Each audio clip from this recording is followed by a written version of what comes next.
Right now in America, there is a war going on between the airlines and the people, and nobody's winning.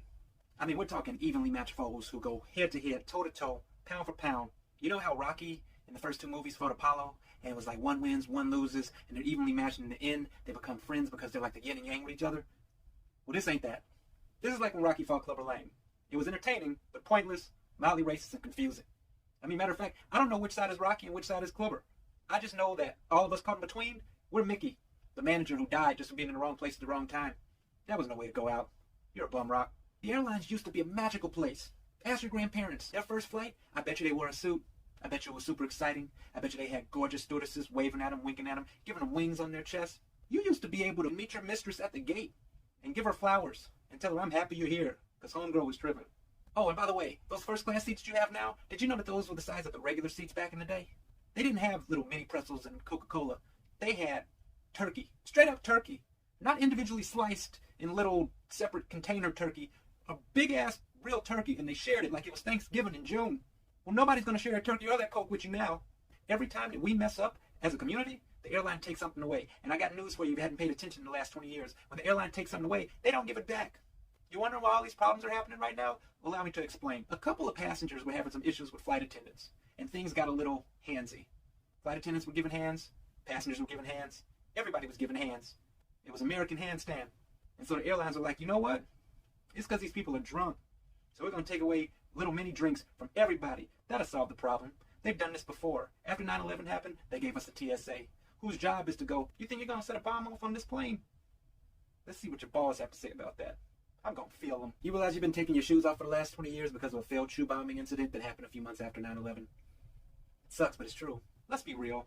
If I got on Air Jordans, let me through. It says, hey, I'm not going to fight the status quo. I like the way things are. I support capitalism. Now, on the flip side of that, if somebody's wearing all black Air Force Ones, they got a gun. My point is unforeseen consequences of your actions, airlines. Every time that you take something away or upsell us on something, there are unforeseen consequences that lead to unforeseen ass whoopings. You started charging for the bags. People had the bags, they were too heavy. They were packing too much stuff in it. So you started charging, making people think about it. If it's over this weight, gotta charge you. It was like, okay, it won't be over this weight, but my carry-on's gonna be overweight now. And y'all were like, hold up, we're gonna charge you for the carry-ons too. And we were like, what? At least I can drink my problems away. And then this happens, and now you've taken away our little liquor bottles. So guess what? I'm gonna do how you did when you stopped feeding me on flights. I used to get your little lunches in a little box, and I didn't think that was enough at the time. But now, I grab all the food. Now you got to catch this curry. That's what you've done by getting rid of the little liquor bottles. We can't moderate ourselves. Now we buy big bottles, and we drink them big bottles before we get to the plane. And guess what happens when we get to the plane? Hands. These people acting up on planes are drunk and on pills. These are all things that they're doing to try to get rid of their anxiety. Because let's face it, they know for a fact that there's no way they're going to make it 3.5 hours with that baby in that seat. I don't even know whose baby that is. Who bought the baby the ticket? Whose baby is that? Is that your baby? Tell your baby to chill. I'm sorry, he doesn't act like this normally. Yes, he does.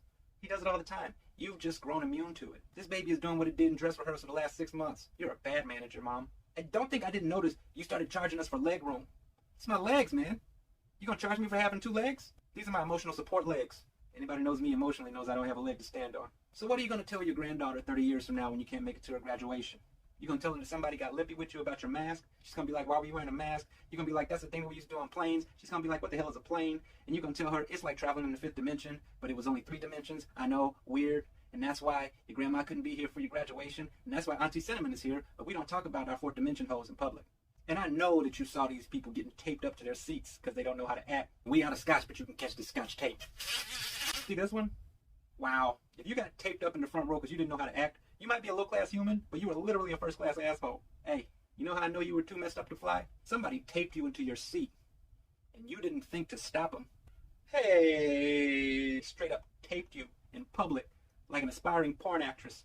When they taped you, did they tell you they'd make all your dreams come true? I mean, if my flight gets grounded because you acted an ass on the flight, I should at least get to slap you on my way out. Charge me to slap somebody. That's the type of carry-on fee that I would pay. I can just slap the shit out of somebody who doesn't know how to act on a flight and carry on about my day. Alright, I think they're calling my group. I'm gonna head out. Rest in peace, Mickey. It should have been Polly.